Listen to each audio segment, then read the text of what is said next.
Fala pessoal, tudo bem com vocês? Aqui é o Andréas Barreto e esse é um vídeo totalmente diferente dos padrões.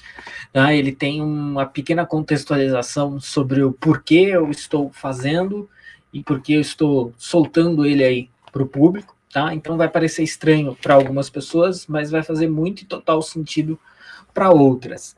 É o seguinte, o Instituto Veraz aqui em São Paulo, ele está com uma proposta de cursos, de atividades intelectuais presenciais, e no final de 2021, né, no final do ano passado, eu dei lá um curso de ciência política. Né? Por hora, este curso só existiu lá, e ele existe nas minhas anotações e na minha cabeça. Ele não está exposto online em nenhum lugar ainda, diferentemente, por exemplo, dos cursos sobre Jordan Peterson ou do curso sobre globalismo. Esses cursos surgiram primeiro no mundo online e depois se transferiram para o mundo presencial. Então eu dei esse curso sobre introdução à ciência política, mas era mais do que meramente uma introdução qualquer à ciência política, era uma introdução mediada pelo Eric Fögling, e que trazia um problema e a sua solução. Né? Qual era o problema? O problema, que é um problema apontado pelo próprio Fögling, que é o uso da metodologia das ciências exatas, né? Um problema do positivismo, né? Uma tentativa de transposição da metodologia das ciências exatas para as ciências humanas. Né? Então, muita gente tentou fazer isso, os fundadores da ciência social tentaram promover essa adequação. O Fögling não apenas viu isso, como disse que, olha, isso trouxe uma série de problemas para aquilo que a gente conhece como ciência social e, por consequência, o seu braço, a ciência política. Então, era um curso de introdução à ciência política, onde eu voltava a Platão e Aristóteles, passava pela fundação da ciência social, com Comte, Weber, Marx, Durkheim, etc., e chegava no Fögling. E o diagnóstico que o Fögling faz na Nova Ciência da Política, em outras obras, sobre os problemas aí relacionados à modernidade e os problemas contidos em toda a análise de ciência social, graças a essa metodologia equivocada, problemática, que é a metodologia positivista. Então eu ministrei esse curso lá no Veraz, e eu, como qualquer curso, né, a gente faz ali uma projeção, uma programação, né, um cronograma, um passo a passo. Com esse curso não foi diferente, e a última etapa do curso, que é uma etapa que eu programei, mas eu já antevi que talvez eu não conseguisse executá-la, e aí, de fato, eu não consegui, né?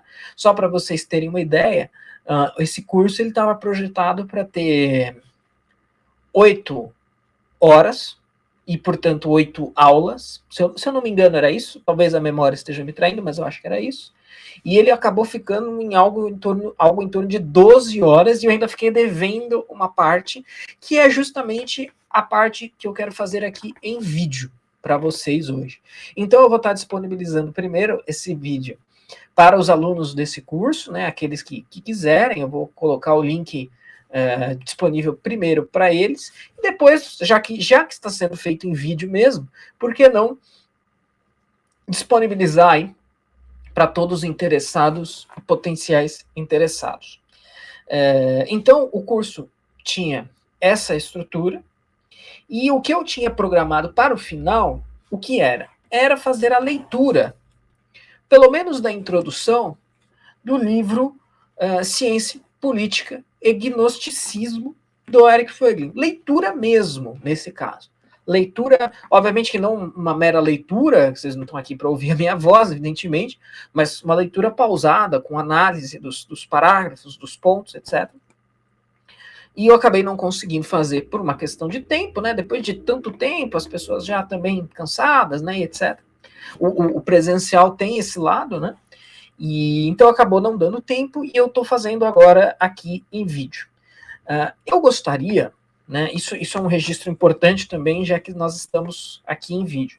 Eu gostaria de fazer isso com a obra inteira, né? Eu adoraria poder, né, dispor aí de tempo hábil para fazer essa leitura, né? Eu vou fazer a leitura, e eu poderia fazer aqui quietinho, refazer no caso, aqui quietinho. Não, vou fazer o seguinte, eu vou fazer em vídeo e vou fazer como se eu estivesse dando aula para uma plateia, né? Eu adoraria fazer isso com a obra inteira, com esta obra e outras obras, enfim.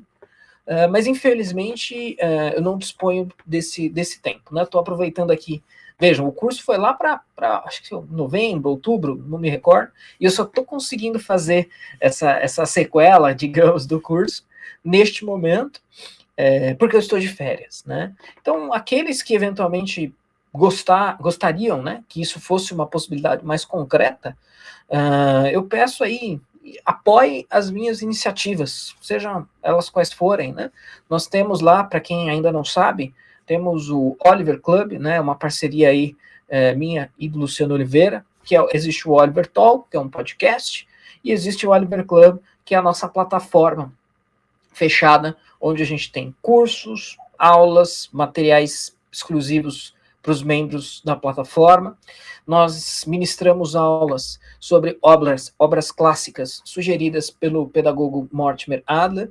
Então lá você encontra aulas comigo, com o Luciano e com professores convidados, como Evandro Pontes, João Gracioso, Hilton Buenos Aires e outros, sobre livros clássicos, aí, Aristóteles, Platão,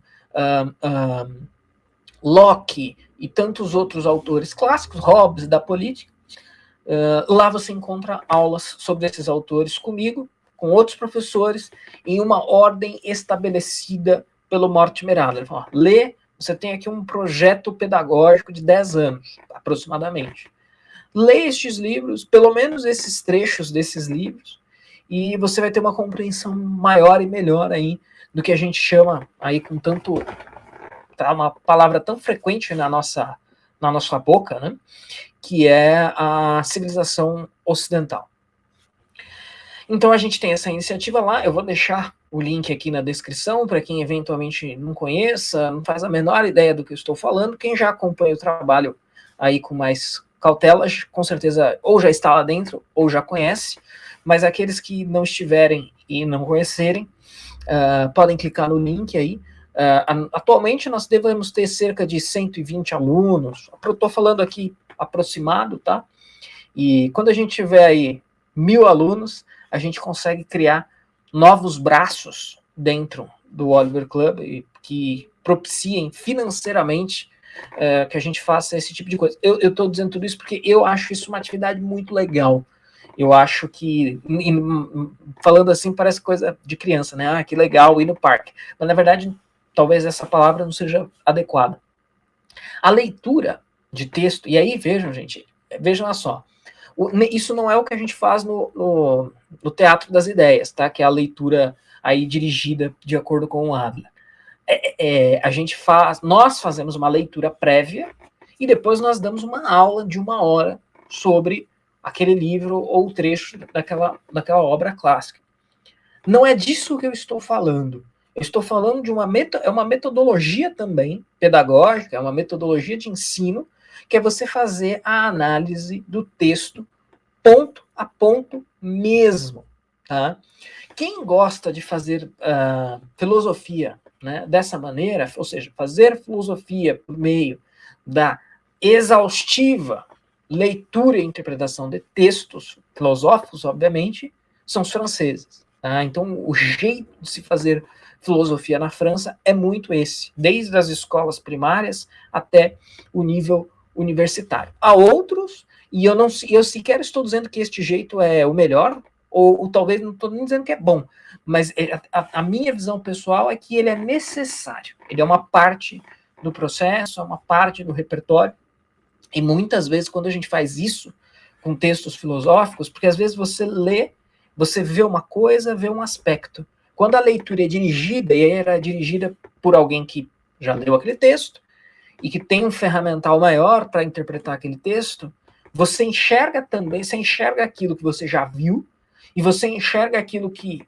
o seu professor está te passando, e aí e com o passar do tempo, com essa prática, você percebe como aí, então, você verdadeiramente aprende a ler e interpretar um texto. E essa é uma experiência que eu tive e que também acho que seria muito legal passar para um número maior de pessoas aí. Tá? Mas para dispor do texto, isso também é uma atividade, né? Você pode, em termos de faculdade, você pode ficar um semestre inteiro lendo um livro curto, né? Eu lembro de ter feito isso na faculdade com o livro A Crise das Ciências Europeias, do Edmund Husserl, né? Não é o Bertrand Russell, tá? O Edmund Husserl. É um livrinho minúsculo, é uma conferência de 20 páginas, eu acredito. E nós ficamos um semestre fazendo isso em sala de aula. Então, aquilo para mim foi uma experiência muito interessante, tá? Isso não é fazer filosofia, exatamente, e esta não é a única forma de se aprender filosofia, mas particularmente eu acredito que seja uma parte importante do repertório para se aprender filosofia, a leitura e interpretação pausada de textos filosóficos. Então, o que eu tinha programado assim como grande finale do curso era fazer uma leitura dessa maneira, pelo menos na introdução, se houver tempo. Eu não quero aqui que o vídeo fique com um tempo muito grande, mais que 1 hora de vídeo, tá? Então eu vou ir até onde eu conseguir chegar, mais ou menos dentro de 1 hora. Essa vai ser a parte do texto que eu vou ler. O texto, né? Então existe esse volume aqui.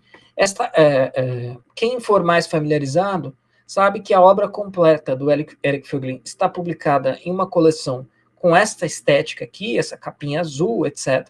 Este aqui, gente, é o volume 5, que é um dos principais volumes da obra completa do Voegelin, que é o Modernity Without Restraint, né? A modernidade sem restrições, que contém os textos As Religiões Políticas, A Nova Ciência da Política, que é um dos grandes clássicos do Voegelin, e o livro Ciência, Política e Gnosticismo.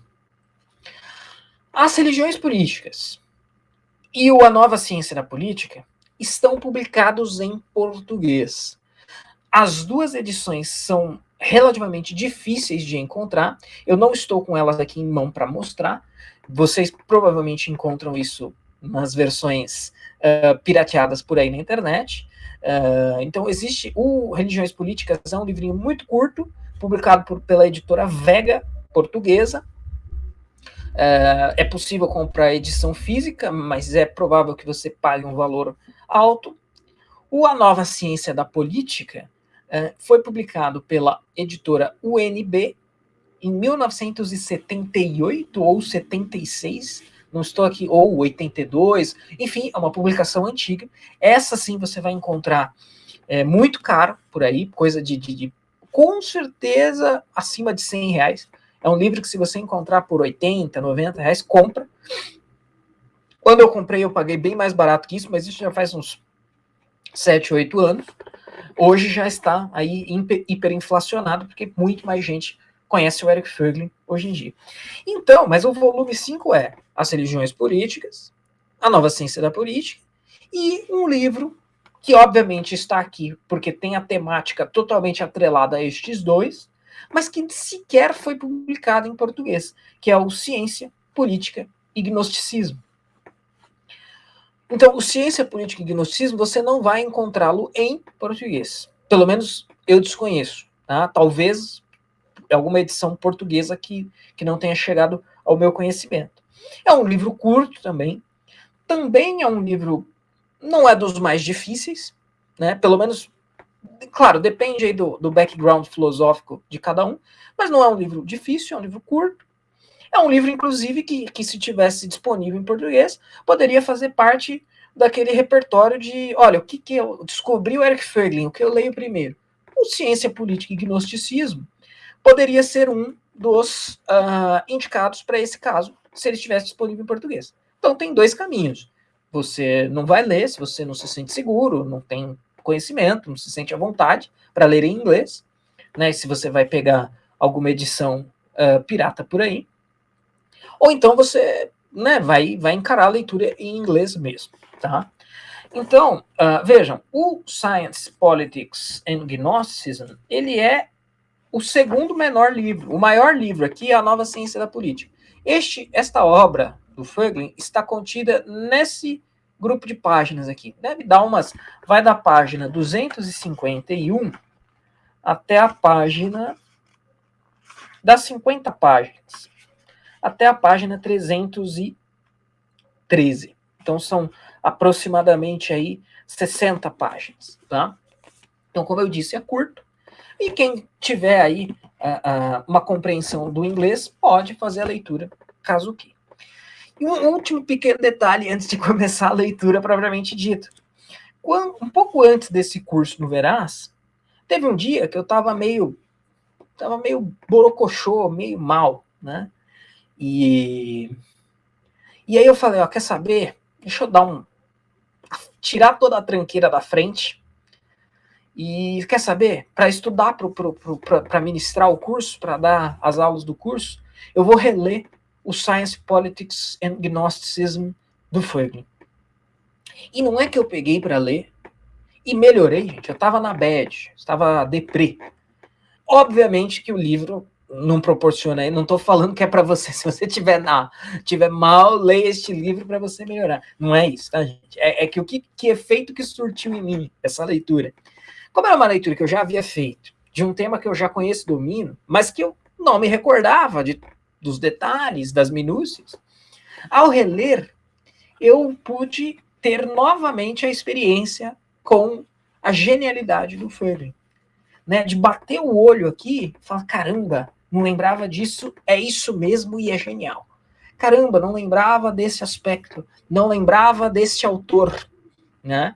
Eu tive essa experiência relendo o livro e também queria compartilhar um pouquinho disso com vocês na hora do comentário passo a passo, tá? Então, evidentemente que o texto está em inglês, então eu vou fazer uma tradução simultânea meio porca, tá? Então, se passar alguma coisa, algum erro de concordância, relevem, por favor. A essência eu vou conseguir expor, evidentemente, mas se passar alguma coisa, vocês relevem, porque aqui, obviamente, né, não teria como eu traduzir. Se eu fosse, ou eu faço vídeo, ou eu traduzo o texto, e ainda assim, né, quem sou eu não poderia publicar sem obter os direitos, tá bom?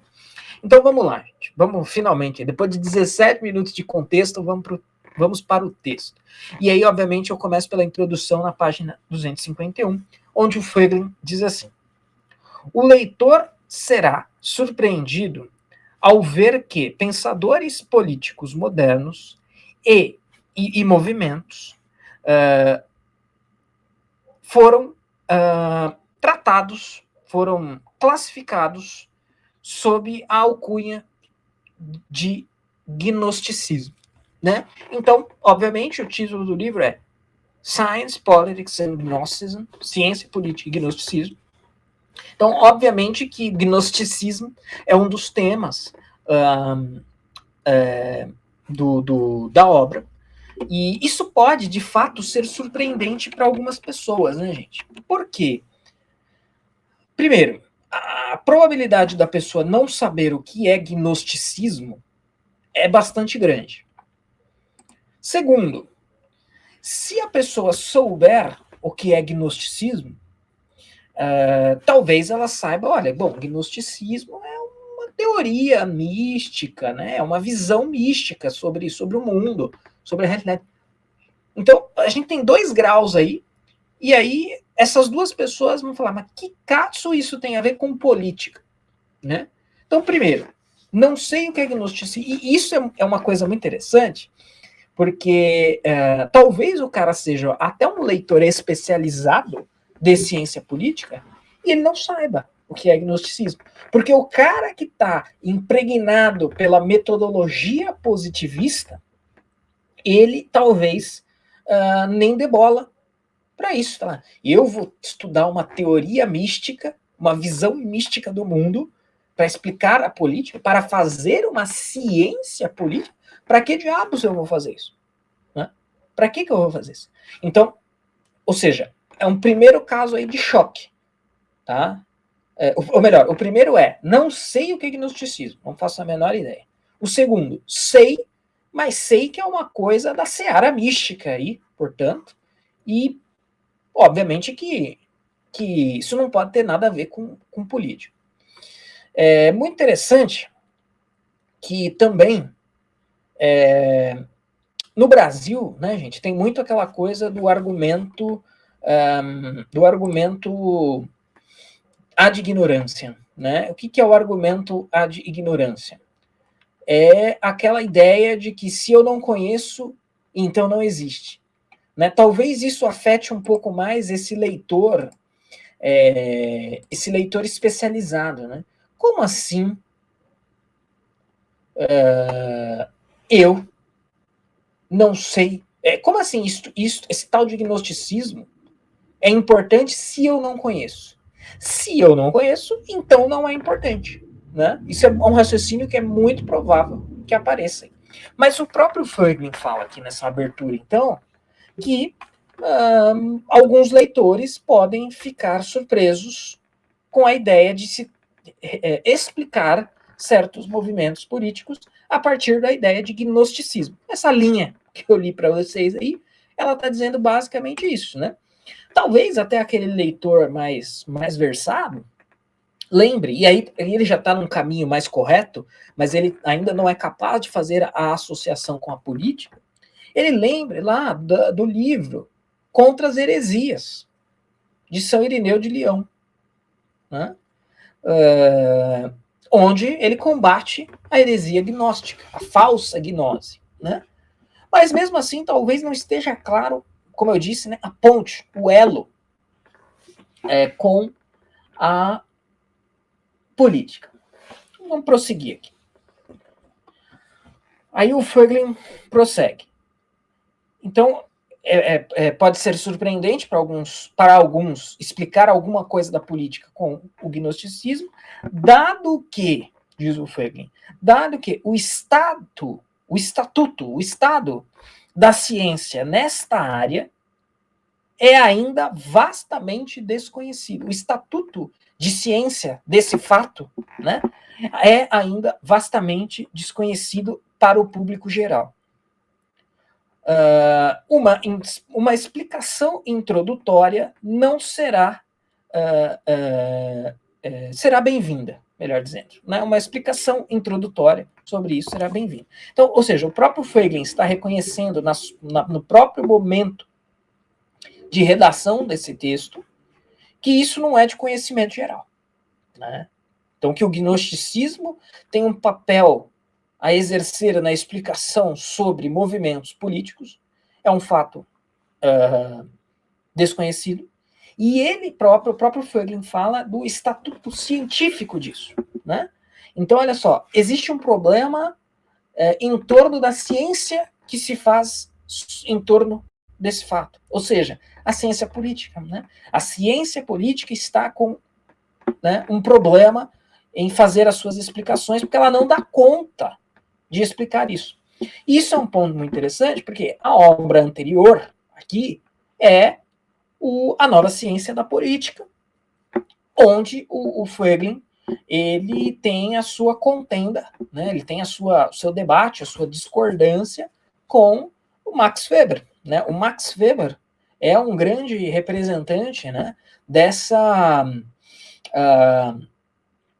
visão positivista como metodologia de pesquisa na ciência social. Então, o Feiglin, em nenhum momento, ele desmerece o Weber, né? Ele reconhece méritos e créditos ao Feiglin, ao Weber, mas ele fala, olha, o Weber também estava contaminado por esse problema. Essa ideia de trazer essa objetividade crua para as ciências humanas, essa ideia de rechaçar valores para as ciências humanas. O Weber estava contaminado disso, e por isso, esse tipo de explicação é como se vai fazendo assim, ó, fala de valores, tira. Fala de coisas relacionadas aí ao universo místico, tira. Tem resíduo metafísico, tira. Peraí, mas eu não tenho que tirar por causa disso, eu tenho que tirar se for ruim, se for uma explicação equivocada. Mas, peraí, mas a minha metodologia me obriga a fazer isso.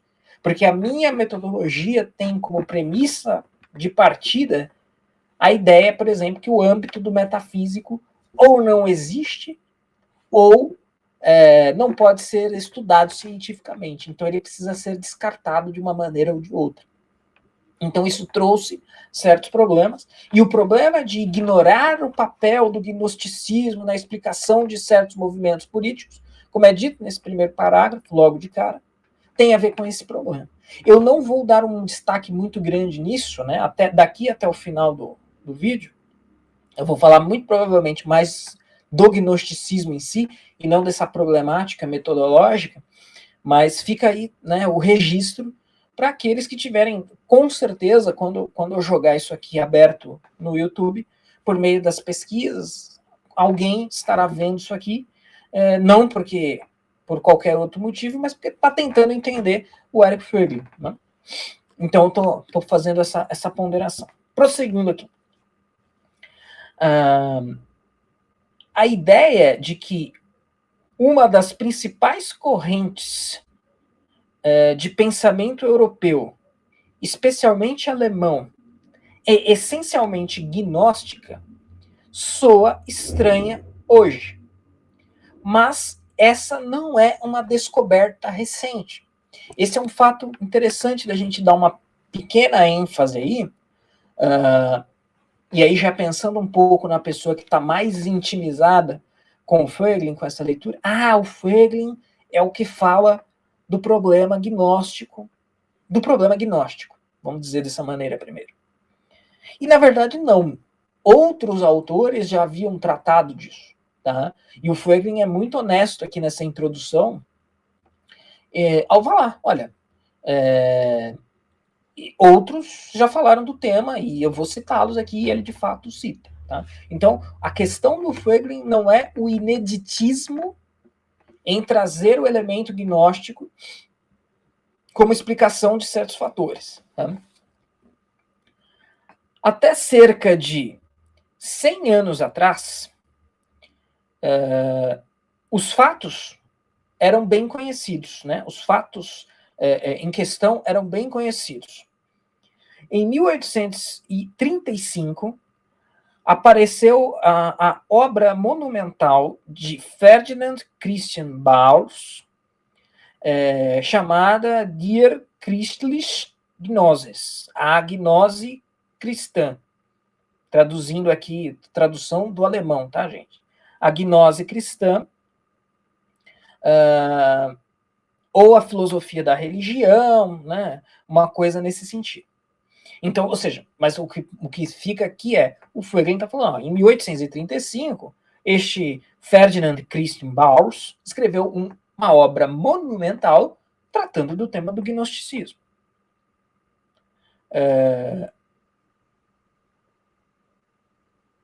Aqui ele vai citar uma outra obra, né, sob o título Gnosticismo Antigo e Filosofia da Religião Moderna. A última... ele está citando aqui o último capítulo desse livro. Então, ele diz assim, sob o título Antigo Gnosticismo e Filosofia da Religião Moderna, a última parte deste trabalho discute a teosofia de Bohm, a filosofia da natureza de Schelling, a doutrina sobre a fé de Schleiermacher e a filosofia da religião de Hegel. Né? Então, aqui eu acredito que ele esteja ilustrando a grandeza do trabalho. Só na última parte dessa obra que foi citada, é feita a discussão desses 4 pontos. Né? A especulação do idealismo alemão é corretamente colocada em seu contexto,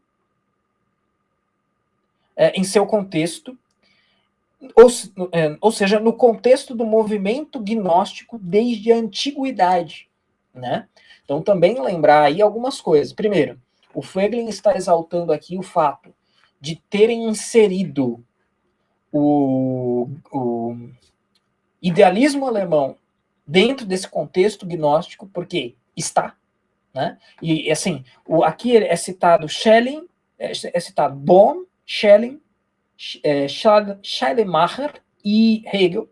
Os 3, o Schelling eu conheço muito pouco, o Hegel eu conheço um pouco mais, porque eu estudei Kant, então, inevitavelmente, eu tive que me debruçar mais sobre Hegel. Em Hegel é muito claro, né? Elementos assim, o Hegel gostava de misticismo, né? E aí eu não vou nem entrar aqui na discussão da presença do misticismo no próprio pensamento do Hegel, mas o Hegel gostava de misticismo, e obviamente que existe uma influência gnóstica no pensamento dele. Né? Então é bom, e aí o Hegel, com toda a sua dimensão, com toda a sua importância, é óbvio que ele inseriu essa problemática no interior do próprio idealismo alemão, então realmente é digno de ser exaltado que alguém tenha feito esses links e mencionado essa conexão. Que remonta à antiguidade. Tá? Então, o gnosticismo, embora ele tenha, como o Fröbel diz aqui, esses efeitos na modernidade, ele em si mesmo não é um fenômeno moderno, ou um fenômeno de surgimento moderno. Tá? O gnosticismo é um problema antigo, que já foi combatido, inclusive, pelos pais da igreja. Né? Então, aliás, claro que isso exigiria uma fundamentação um pouco mais cautelosa, mas eu acredito que seja perfeitamente possível dizer que o gnosticismo ele vem a ser um fenômeno moderno e não é um fenômeno que vem antes no tempo, graças a Santo Agostinho. Né? Santo Agostinho também estabeleceu bases para uma filosofia da história que não tivesse influência gnóstica. Porque, claro, Santo Agostinho estava ciente de todo esse problema herético, estava ciente do combate à gnose. Aqui, neste momento, eu não sei dizer se Santo Agostinho combateu diretamente a gnose, se escreveu, provavelmente sim, mas foge do meu conhecimento de momento. Mas mesmo que ele próprio não tenha feito isso, com certeza ele estava ciente da problemática. E posteriormente, quando ele propõe ali sua filosofia da história, né, sua visão sobre a dinâmica da história, ele exclui ali todo qualquer elemento de influência gnóstica. Então, para o gnosticismo vingar, demorou, né, demorou mais, em grande parte, graças a Santo Agostinho. Mas o Fröbel prossegue aqui. Ademais, o trabalho de Bauer não foi um evento isolado, ou seja, mesmo este grande trabalho não foi único. Ele concluiu uma preocupação de mais de 100 anos com a história da heresia, um ramo de pesquisa acadêmica que não sem razão foi desenvolvido durante o Iluminismo. Né? Então, olha só que interessante, né? O Fröbel está falando, olha a conexão, né? Olha os elos. Durante o Iluminismo, desenvolve-se um ramo acadêmico de estudo chamado História das Heresias, e aí, nesse momento, uma galera retorna à gnose. Talvez apenas como um objeto de estudo. Aqui o ponto é apenas esse. Né? A gnose volta a ser um objeto de estudo.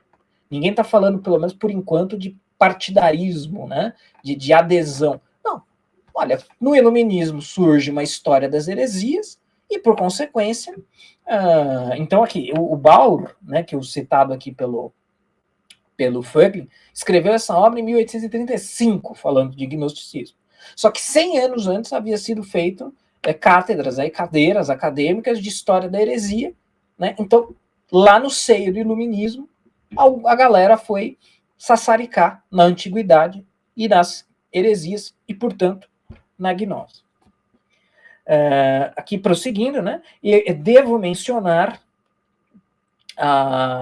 o enciclopédico livro de Lorenz von Moschein, e aí é um outro nome em alemão aqui que eu não vou nem arriscar, e dois grandes trabalhos sobre o gnosticismo antigo, de Bauer até hoje, que é um livro de Johann August Nanders, outro título alemão, e um livro de Jacques Matters, que chama História Crítica do Gnosticismo e sua influência nas seitas religiosas e filósofos dos 6 primeiros séculos da era cristã. Esse está em francês, eu consegui traduzir tudo, tá? É um livro de 1828. Era perfeitamente compreendido, né? Era perfeitamente compreendido que, com o iluminismo e o idealismo alemão, essa é uma frase que eu grifei aqui, né? Então, era perfeitamente compreendido que, com o iluminismo e o idealismo alemão, o movimento gnóstico havia adquirido grande significado social. Então, olha só. Então, basicamente, eu acho que a gente pode dizer isso. O que nós temos aqui? Então, aqui tem o gnosticismo, enquanto heresia que seja, mas suscitando debate, suscitando discussão na antiguidade, Irineu de Leão, Agostinho, etc., mas o negócio é combatido, é refutado, aí cai. E aí o Furgling está dizendo o quê? Opa, no iluminismo, no idealismo alemão, o negócio volta aqui de novo a ter um pico de interesse, de busca. Opa, as pessoas estão sassaricando em torno desse problema do gnosticismo. Então, vamos prosseguir aqui. A esse respeito, né, a respeito desse assunto, assim como em muitos outros, o aprendizado e a autocompreensão da civilização ocidental não submergiu até a era liberal, ou seja, a última metade do século XIX, durante o reino do positivismo das ciências, nas ciências do homem e da sociedade. Ou seja, o que ele está dizendo? O negócio tomou-se consciência dessa coisa toda e pôs-se em prática durante o reino do positivismo, nas ciências do homem e da sociedade. Tá?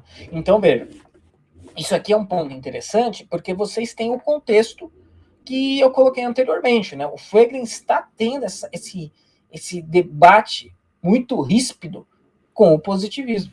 Então, isso aqui não é um negócio aleatório. Isso aqui é um ponto importante. Né? Eu grifei essas partes aqui, porque quando eu contextualizei lá do curso, o curso era... Eu estava tentando contrapor para as pessoas, para os alunos, a ciência social positivista e um retorno a uma outra visão de ciência política que remonta a Platão e Aristóteles e é retomada pelo próprio Furgling. Né? A imersão, né, a ascensão foi tão profunda que quando o movimento gnóstico alcançou sua fase revolucionária, sua natureza não podia mais ser reconhecida. Ou seja, o negócio, mas assim, prosperou tanto que já estava na fase revolucionária e as pessoas não estavam vendo mais que era gnosticismo que estava ali. Né? As pessoas estavam dando outras explicações. Né? Os movimentos derivados de Marx e Bakunin, as primeiras atividades de Lenin, o mito da violência de Sorel, o movimento intelectual do neopositivismo, os comunistas, fascistas e as revoluções comunistas, fascistas e nacional-socialistas, todas aconteceram durante um certo tempo. Agora, felizmente, parte do passado, quando a ciência estava em baixa. Né? Então, olha só, o que o Furgling estava dizendo? Isso aconteceu meio que ali, veio tudo numa tacada só. Isso é a forma revolucionária da coisa. E a ciência ali da época, e aqui ele está falando a ciência política, né? Obviamente que ele não está falando de física, etc. A ciência política estava no seu pior. Claro, no seu pior, no entendimento dele aqui. Era o ápice dessa tentativa de transposição da metodologia positivista para as ciências humanas. E isso estava no seu ápice e, portanto, a ciência política estava no seu na sua depressão ali, né? Estava no seu ponto mais baixo. Então ninguém conseguiu ver o elo, ninguém conseguiu ver a relação. E ele diz aqui: havia um estudo acadêmico das igrejas e seitas cristãs, havia uma ciência de governo, né, sobre governo, baseada nas categorias de soberania do Estado-nação e suas instituições. Havia os inícios de uma sociologia do poder e da autoridade política, mas não havia ciência dos movimentos de massa não cristãos e não nacionais.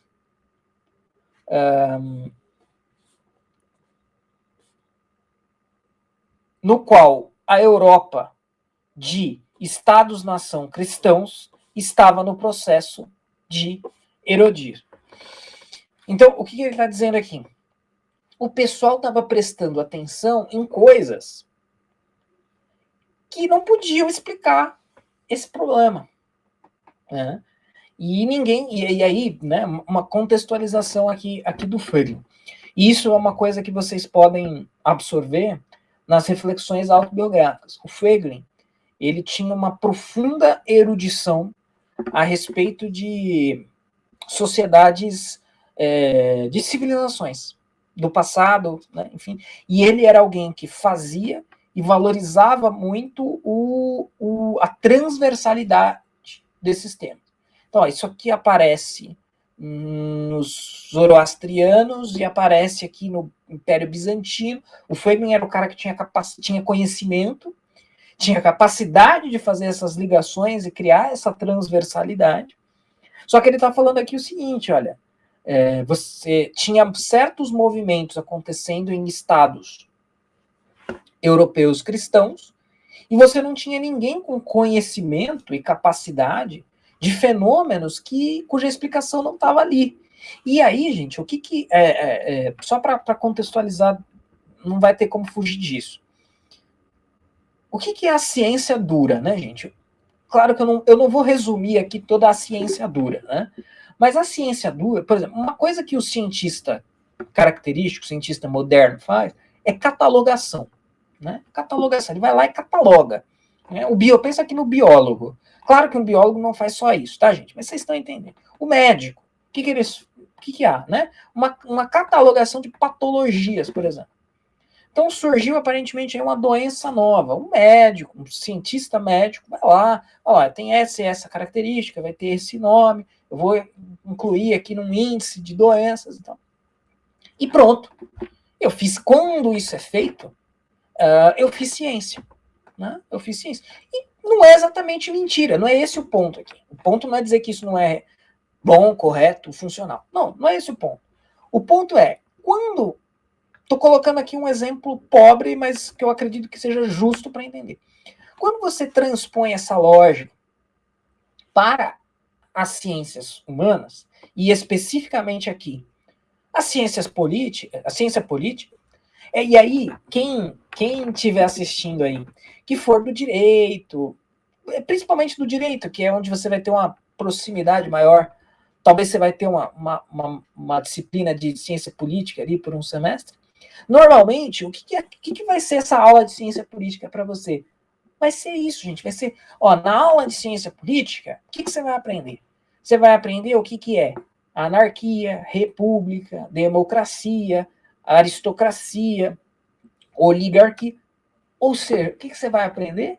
Você vai aprender uma catalogação de formas de governo, uma catalogação de ideologias. Isso é ruim? Não exatamente. Mas o ponto é, você fez essa então, e aí você está... Isso é fazer ciência política. Não, qual é a organização política dos aborígenes australianos no século XIX? Isso tem relevância? Tem. Tem relevância. Até aqui o exemplo não é tão bom porque você está fugindo ali do ocidente padrão, né? Mas o que o Feiglin está dizendo nesse momento aqui é faltava conhecimento sobre coisas e estruturas que o cientista político europeu daquela época não tinha para compreender os fenômenos europeus daquela época, por causa da sua delimitação metodológica. Tá? É basicamente isso que ele tá dizendo aqui. E aí o Fröhling diz aqui um negócio muito importante. Considerando o seu caráter massivo, né, o seu caráter de massa, este novo fenômeno político não podia ser desconsiderado. Então você tinha um problemão, porque estava pipocando ali o pipoca fascismo, pipoca nazismo, pipoca comunismo, e os caras em ebulição ali, sem conseguir explicar, dar conta de explicar completamente ali o fenômeno. Né?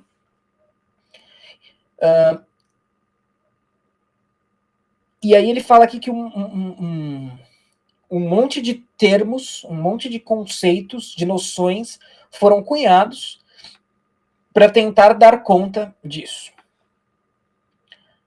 Houve uma conversa, houve uma fala sobre movimentos neopagãos, sobre novos mitos políticos e sociais, sobre mystiques politiques, ele menciona aqui, sobre místicas políticas. Né? Então ele fala, olha, teve um sassarico sobre esse tipo de coisa. Eu também, diz aqui o Fröhling, tentei uma dessas explicações ad hoc em um pequeno livro sobre religiões políticas. Né? Claro, esta compilação aqui que reúne esses 3 livros não foi feita pelo próprio Fröhling. Né? Isso daqui foi feito pelos estudiosos do Eric Fröhling, que colocaram aqui os 3 livros juntos. Mas ele está dizendo isso aqui, olha, e isso é um traço importante também. Isso também é importante, principalmente para quem caiu nesse vídeo aqui e está até a essa altura neste vídeo e está tentando e querendo entender o Eric Fröhling. O Eric Fröhling é um pensador muito dinâmico e muito completo. Então, o livro As Religiões Políticas é um livro que o Fröhling vai ter em uma conta bastante baixa na sua maturidade intelectual, né? Então, a tese que é exposta ali é muito interessante. Mas o próprio Fröhling vai perceber e mostrar, né, no decorrer da sua produção, como a tese que está ali é insuficiente, né? Então, falar de religiões políticas para explicar nazismo, comunismo, etc., é insuficiente. Tá? E é isso que ele está dizendo aqui. Tá? Então, outros tentaram, ele tentou, talvez você está começando aí a chegar no caminho correto, mas ainda é insuficiente. O estado confuso da ciência e a consequente impossibilidade de compreensão adequada dos fenômenos políticos duraram muito bem até o período da Segunda Guerra Mundial, diz o Fröhling. E para o público em geral, essa infeliz situação ainda continua, né, gente? Então, ou seja, esses paralelos, eles sempre são meio pobrezinhos, mas eu não consigo evitar de fazê-los, né? Veja, o Fröhling está reclamando que na sua época o público em geral desconhece absolutamente o problema que ele está tratando aqui. Bom, isso é basicamente a mesma situação que a nossa, né? As pessoas acham que é uma questão, neste momento, especialmente, as pessoas acham isso, né? Que ali, tudo se resume e se reduz a Bolsonaro ou Lula, PT ou outro, né? E quando, na verdade, isso é muito a superfície da coisa, né? Isso é muito a casca da coisa. De um ponto de vista, de uma perspectiva verdadeiramente oferecida, dada por uma ciência política, o problema é muito mais completo, né? Completo e complexo. Mas aqui o Fröhling está reclamando mais ou menos da mesma coisa.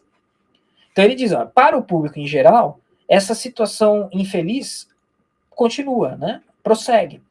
Do contrário, este prefácio não seria necessário. Mas é por isso que justamente eu falei, o meu plano era ler aqui o prefácio. Entretanto, a ciência começou a passar por uma transformação. Os inícios começou a fazer a se transformar, e a um certo recuo até o começo de 2 gerações para trás, né? O Voegelin diz. As catástrofes recentes que foram gestadas por séculos não foram retardadas, mas foram aceleradas. E considerando a dimensão desta mudança e os resultados que já foram atingidos, alguém pode dizer que nós estamos vivendo num dos grandes momentos, numa das grandes épocas da ciência ocidental. Para ser claro, a corrupção persiste. Mas, se caso não leve a futuras catástrofes, que não coloquem um fim na existência, na livre existência da sociedade ocidental, historiadores do futuro poderão muito bem datar a regeneração espiritual e intelectual do Ocidente a partir do florescimento desta ciência. Então, o Voegelin está dizendo aqui que, a partir da retomada de um verdadeiro sentido de uma ciência política, é possível a gente contornar todos esses... Então, toda essa tranqueirada que a modernidade trouxe, e o Voegelin viu, nazismo, comunismo, fascismo, etc. A partir da tomada de consciência de uma boa, válida, verdadeira ciência política, isso pode ser o começo, o princípio da solução do problema.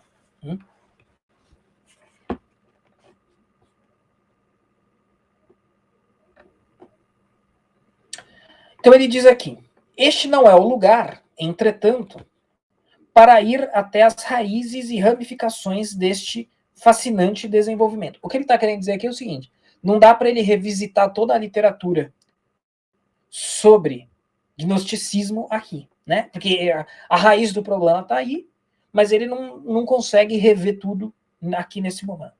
Ele diz: eu posso apenas fazer uma breve sugestão sobre o trabalho acadêmico recente a respeito de gnosticismo antigo e sobre a expressão política do gnosticismo moderno. Tá? E aí agora ele vai vir aqui de novo. Agora ele vai vir com referências bibliográficas que, para mim, pelo menos, são conhecidas, né? Ele diz assim: sob a influência... perdão, retomando aqui.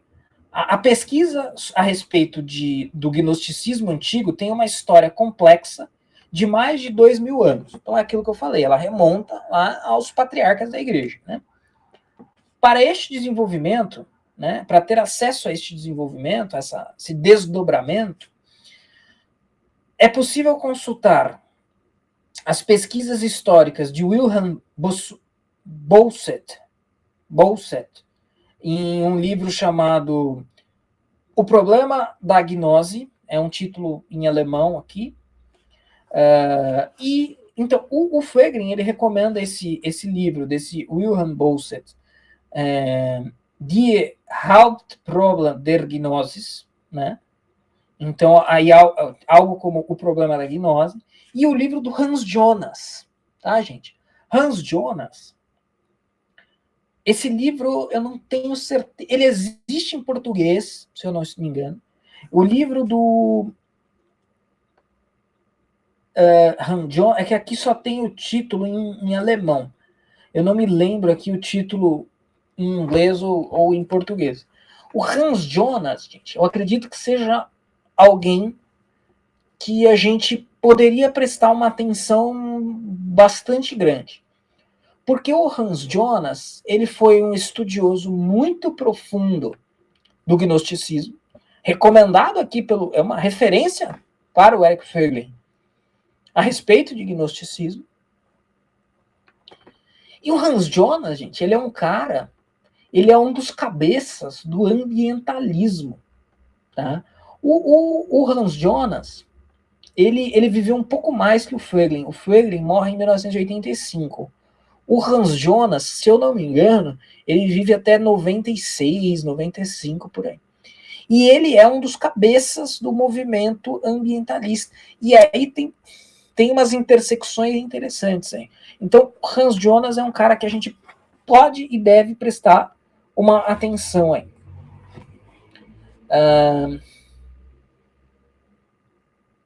Depois vem aqui, para os problemas do gnosticismo em si mesmo, veja ambos os trabalhos chamados Diagnoses, não é diagnose, tá? É Diagnoses, Agnose, de Hans Leisegang, e o Gilles Quispel, Gnosis aus Feldreligion, tá?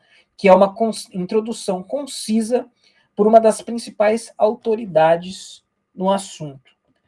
Sim, tá, gente? O livro do Hans Jonas em inglês chama A Religião Gnóstica. Tá? Pelo menos em inglês, o Hans Jonas era alemão também, pelo menos em inglês este livro existe. Eu tenho este livro na versão virtual, mas eu não tive a chance de lê-lo ainda com calma. Tá? Mas vejam que ele é recomendado pelo Voegelin aqui. Sob a influência de uma compreensão aprofundada do gnosticismo e suas conexões com o judaísmo e o cristianismo, uma nova interpretação da história intelectual europeia, né? Voltem aí o vídeo que a gente mencionou isso agora há pouco. E a moderna política, né? E a política moderna tem se desenvolvido. Então, olha só, quando você volta para o gnosticismo, relaciona isso com a história intelectual europeia e a política moderna, você consegue entender muita coisa. Tá? É uma tarefa difícil. Por isso que Eric Voegelin não é brincadeira, não é para amadores, e eu sou um quase amador, mas assim, né, acredito que eu tenha feito aí uma leitura já bastante cuidadosa do Voegelin, mas ainda falta muito. O Voegelin, gente, ele tinha essa erudição. É impossível acompanhar o raciocínio do Voegelin. Você pode ler o Voegelin e acreditando, comprando tudo que ele afirma. Mas seria importante que o próprio leitor pesquisador fizesse os cruzamentos, né? O próprio leitor pesquisador, não, aqui agora, peraí, deixa eu fazer esse cruzamento aqui com este autor, olha, realmente faz sentido, né? Eu acho que isso seria um movimento importante, até mesmo porque o próprio Voegelin fala, talvez aqui, talvez em outro lugar, porque mais adiante, né, não vai dar tempo de eu ler a introdução toda, tá, gente? Porque a gente já tá batendo em 1 hora e ainda falta 1 página e meia. Tá? Então eu vou terminar este parágrafo e aí eu vou ler agora e leio no final de novo. Na parte 2, no primeiro capítulo parte 2, mas primeiro capítulo do livro, a primeira frase do livro é: ciência política, politike episteme, né, em grego, foi fundada por Platão e Aristóteles. Então, lá no curso, né, para quem é do curso está entendendo, quem não é, no curso, gente, eu fiz, a minha proposta no curso ela foi bem ousada. Eu quis fazer o quê? Eu quis expor toda essa problemática do Voegelin, gnosticismo, etc, etc. Eu dei uma aula sobre Platão, que durou 2 horas e meia. Eu dei uma aula sobre Aristóteles, que durou 1 hora e meia. Elas tinham sido projetadas para serem aulas de 1 hora. E o que aconteceu?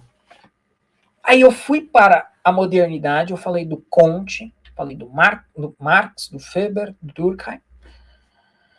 E, por fim, eu falei do Voegelin. Porque a ideia era... Então, veja, mas por que eu comecei com Platão e Aristóteles? Por causa dessa frase do Frege.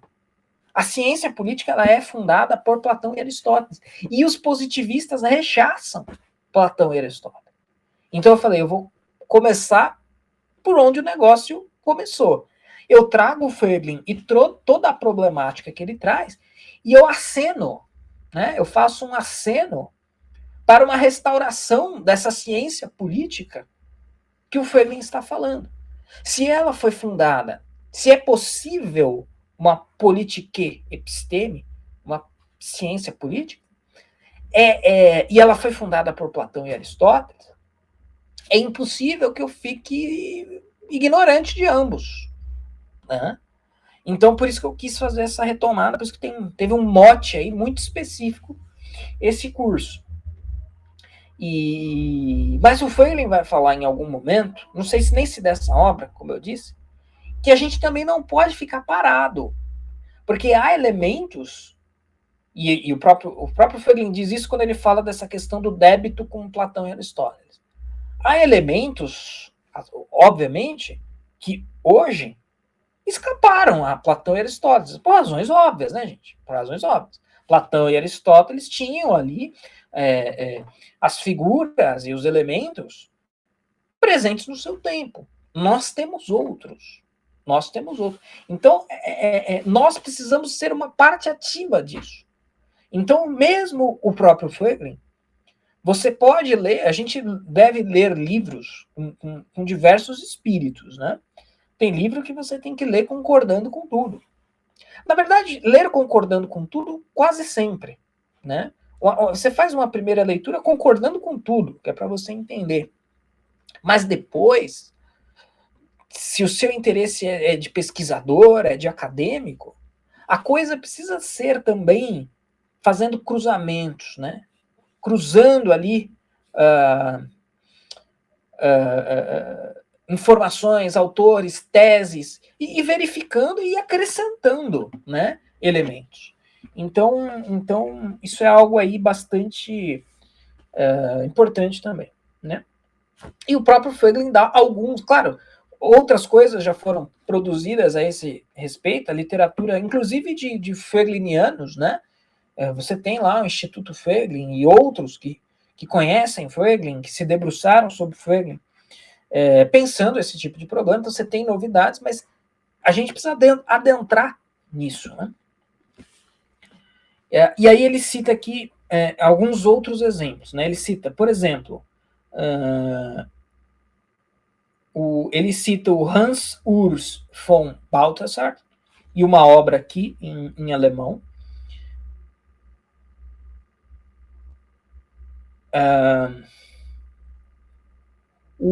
Sim, este livro aqui, olha só o livro que ele cita aqui, gente. Que é um livro que talvez a gente não daria muita... Então, além de um livro do Hans Urs von Balthasar, ele cita O Homem Revoltado, do Camus. Esse livro, gente, é um livro que você... Camus, literatura... Não, é boa literatura, mas literatura... Presta atenção nesse livro. Claro, o Camus era um homem inteligente e com certeza tinha uma erudição filosófica considerável, mas a tese do Camus nesse livro, quem não leu, de repente, de todos os livros que eu citei aqui, alguns você não vai conseguir nem escrever, porque é tudo em alemão, você vai pegar o PDF disso depois, você vai ver os títulos lá. Mas um livro que está, além do próprio Frege, um livro que você poderia ler é O Homem Revoltado, do Camus. E qual é a tese do Camus nesse livro? É que o espírito revolucionário da revolta, ele tem origem num ódio metafísico. Olha a profundidade disso. Tá? Claro, isso não é o resumo da tese toda, mas isso é um caminho. De repente, a porta de abertura para o insight desse debate, tipo, a gente está perto do final do vídeo. Você não entendeu nada. Não entendeu por que isso é um problema, não entendeu por que é um problema urgente. E talvez você esqueça isso e já era. Leia O Homem Revoltado do Camus. Leia O Homem Revoltado do Camus. Talvez ali seja a porta de entrada para você entender essa problemática toda. Depois você volta para o Fögling. Tem alguns vídeos do Guilherme Freire muito bons sobre o Fögling. Tem algumas palestras minhas no YouTube sobre Fögling que também cumprem ali o seu papel. Tem as reflexões autobiográficas, tem a nova ciência da política. E aí você volta aqui, que você vai entender a gravidade e a seriedade do problema. Então, o que o Fögling diz aqui? Que o trabalho paralelo, porque outra coisa, esse Hans Urs von Balthasar, ele é um teólogo alemão. Né? Acredito que ele seja um filósofo também, mas eu até conheço mais ele pela via teológica. E o Camus, que escreve o livro do Balthasar é de 1937, e O Homem Revoltado, do Camus, é de 1951. E o Camus era um descrente, ele era ele não era um nihilista propriamente, mas ele era um cara que estava no meio desse rolo de nihilismo, de existencialismo, né? E mesmo assim ele conseguiu perceber, e ele teve a briga lá com o Sartre, que era um revolucionário, e o Camus chega a essa conclusão, ali pelas suas vias, de que o homem revoltado é fruto de um ódio metafísico. Né? Um ódio contra essa seara. E aí quando tem uma expressão que, se eu não me engano, é do T.S. Eliot, né? Que o T.S. Eliot falava assim: o homem moderno é um amputado transcendental. Né? O homem moderno é um amputado transcendental. Eu acho que o que o Camus está dizendo é o seguinte: esse amputado transcendental vira o homem revoltado. Tá? Então, como é um livro comparativamente a todos os livros citados até agora, O Homem Revoltado é o mais light aqui, em termos de facilidade de leitura, tá? Não da mensagem. Mas em termos de facilidade da leitura, O Homem Revoltado é o mais fácil. Então, é um bom caminho. E aí prossegue aqui o Fögling. E a respeito da interpretação da história intelectual que forma a base para o meu presente ensaio, ele foi mais foi mais fortemente influenciado pelo livro O Drama do Humanismo Ateu, de Henri de Lubac. Henri de Lubac, tá? Esse é um livro que, se eu não estiver enganado, ele está disponível em português, tá? Chama, né, The Drama of the Atheist Humanism, ou Drame de l'Humanisme Athée, né? Drame de l'Humanisme Athée, né? O Drama do Humanismo Ateu, do Henri de Lubac. Esse é um livro também, eu não o li, mas eu tive algumas aulas sobre esse livro. Por uma outra via e uma outra preocupação, mas é um livro que não é inacessível em termos de compreensão e está dentro do escopo dessa discussão. Depois ele cita o livro de um tal de Jacob Taubes, né, que faz um importante reestabelecimento da continuidade histórica do gnosticismo, da antiguidade até a Idade Média, até os movimentos políticos dos tempos modernos. Isso me lembra uma coisa importante. Quem quiser um exercício prático ruim, tá? Vou dar um exercício prático ruim para vocês aqui agora. Digitem no Google, no YouTube, gnosticismo. E não peguem nenhum vídeo meu, do Guilherme Freire, do Padre Paulo Ricardo, do Olavo. Não peguem nenhum vídeo desses caras. Tira os caras que você conhece. Todo mundo que você conhecer, não. E procura lá um vídeo que assim, isso aqui parece que é simpático. Eu fiz esse exercício um outro dia, o que até me lembrou e me motivou a gravar essa pequena aula aqui. E eu encontrei um vídeo de uma mulher que tem um canal, obviamente, que trata de temas místicos. Veja, se vocês se encontrarem a mesma coisa, eu não conheço o trabalho dessa mulher, não conheço, não sei se é bom, se é ruim, se ela é honesta, não sei, não sei. Eu sei que, obviamente, no vídeo ela faz o quê? Ela faz uma defesa do gnosticismo. E ela fala uma coisa lá que eu acho interessante de se pensar. Ela fala, todos esses caras interpretaram o gnosticismo errado, inclusive nos seus aspectos básicos. Então, ela contesta lá a ideia de que o gnosticismo diz que existe um mundo bom e um mundo mau, e nós estamos no mundo mau. Ela fala que não. Diz ela, que não, que o gnosticismo não fala isso, não. Né? Então, veja, eu poderia replicá-la, mas eu até acho que eu nem tenho tanto repertório. Assim. Muito do que eu conheço de gnosticismo é, sim, via Fögling. E eu estou comprando a tese do Fögling. Claro, é o Eric Fögling, não é o Zezinho das couves, e não é a Mariazinha mística do canal no YouTube. Mas eu acho que o cara que é acadêmico, ele tem que ter essa pulga atrás da orelha. E aí, este livro aqui, né? Então, neste livro, o Fögling está falando o quê? Ele está falando que do gnosticismo antigo ao gnosticismo na Idade Média, ao gnosticismo atual, inclusive na sua influência e expressão nos movimentos políticos, você vai fazendo elos. Portanto, tem ali um substrato comum.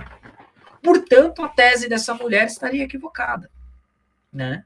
Então, mesmo que a gente não acesse especificamente esta obra para confirmar ou não isso, me parece que essa é uma reflexão importante também. Tá? E aí o Fögling continua aqui, indispensável para qualquer tentativa de compreender o sectarismo político do século XI até o século XVI, é essencial a extensa apresentação de material feita por Norman Cohn em The Pursuit of the Millennium, Na Senda do Milênio. E, gente, eu li um outro livro.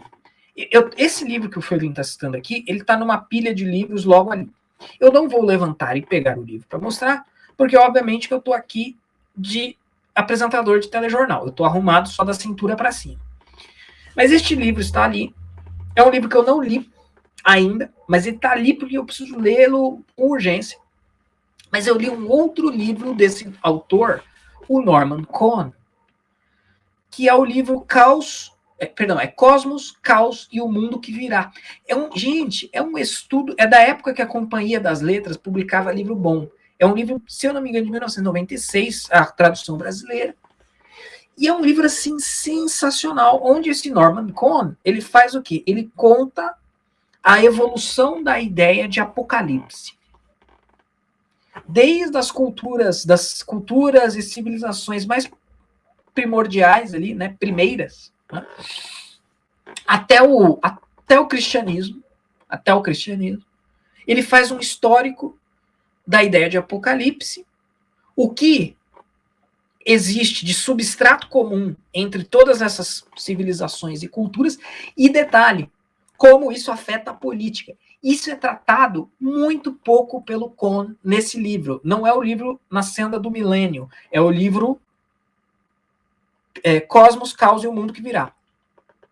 Mas, porque qual é a tese desse livro? O Cosmos, Caos e o Mundo que Virá. Olha, até então, por um determinado momento histórico, não havia a ideia de um apocalipse repentino e a salvação das almas. Até um certo período isso não existia. Isso entra no curso da história humana a partir do zoroastrismo. A partir de Zoroastro e sua aí a fundação da sua religião, o zoroastrismo, que isso entra em voga na cultura humana, digamos, né? Pelo menos aquela estudada, acessível. Mesmo no o judaísmo é posterior, mas mesmo no judaísmo você não tem muito isso, né? Você tem no judaísmo ali primitivo, você tem a ideia de que depois de morto todo mundo vai para o Sheol, né? Que é não é o inferno, mas seria uma espécie de limbo, né? O mundo dos mortos dos judeus. Ninguém vai para o céu e para o inferno, você vai para o Sheol e acabou. Você vai ficar ali. Aí, e obviamente, mas aí depois tem uma influência do zoroastrismo, e aí a ideia de apocalipse, ou seja, de uma redenção final volta. E ela é muito importante para o cristianismo e para algumas outras vertentes judaicas, etc, etc. E o Cohn, embora ele não desenvolva isso, eu quero até ler o Na Senda do Milênio para ver se isso é desenvolvido nesse livro. Ele menciona, ele fala, olha, esse problema, ele vai ter uma influência política. E é claro, gente, o messianismo político. O apocalipse político é a revolução. Né? Depois que você tiver a revolução, seja ela nazista ou comunista, você tem a purificação da sociedade e o paraíso terreno. Tá? Então, isso é claro, isso é a versão moderna, totalmente deturpada da coisa. Mas existe um elo. Então, eu achei um livro brilhante. E o Fögling menciona aqui este outro livro do Norman Cohn, que é o The Pursuit of the Millennium, né? Na Senda do Milênio, também publicado em português, mas eu não tenho a versão brasileira deste, eu tenho só do Cosmos, Caos e Mundo que Virá. E aí, finalmente, diz o Fögling, né? Finalmente, meus próprios estudos a respeito do gnosticismo político moderno podem ser encontrados no livro A Nova Ciência da Política, de 1952. Então, gente, o que fica de rescaldo, já que a leitura vai acontecer só até aqui, depois, na sequência, o Fögling vai definir o gnosticismo. Eu sei que isso seria muito importante, gente, mas já é 1h20 de vídeo. Por hoje vai ficar por aqui mesmo. Mas o que fica de rescaldo o gnosticismo é um problema, e é um problema, inclusive, político. Não fique surpreso com isso. Não faça cara de nojinho, porque você é cientificista. Não. É claro que eu não quero saber de nada dessas coisas místicas, nada dessas... Isso daí é tudo bullshit. Não, amigo. Presta atenção. Isso daí, ninguém está tirando isso aqui da cartola. Não é data bumbum, tá? Não está saindo do bumbum de ninguém essa informação. E isso eu acho que fica muito claro a partir do que foi feito nesse vídeo. Tem trocentos autores, além do Fögling, que trataram desse tema. Alguma coisa tem, irmão. Alguma coisa tem. Então, essa é uma primeira lição. E a segunda lição se existe esse elo, se existe essa conexão, por que ela não foi observada, tratada, ou pelo menos até um certo período de tempo, por causa da problemática metodológica das ciências sociais? Então, eu já citei a frase, deveria ter me segurado e ter citado só agora no final, mas o Fögling abre o livro, propriamente, né, após essa introdução, dizendo que eu vou ler aqui, political science, politique episteme, was founded by Plato and Aristotle. A ciência política, politique episteme, foi fundada por Platão e Aristóteles. Então, a gente tem aí, pelo menos, a pista, tá? Existe uma ciência política, sim, e não é nos moldes positivistas, é nos moldes estabelecidos e fundados por Platão e Aristóteles. Certo, gente? Então, acredito que por hoje e por sempre, infelizmente não vou conseguir retomar essa atividade, gostaria muito, mas agradeço aí aqueles que estão assistindo, acompanhando. Agradeço aqueles que fizeram o curso no Veraz e não puderam ter acesso a tudo isso que eu falei aqui. E agradeço aqueles que se depararam com esse vídeo aí em algum momento das suas pesquisas pela internet, pelo YouTube, e o vídeo foi, de alguma forma, de alguma maneira, útil para todos. Um forte abraço, nos vemos nas nossas demais empreitadas. Até lá!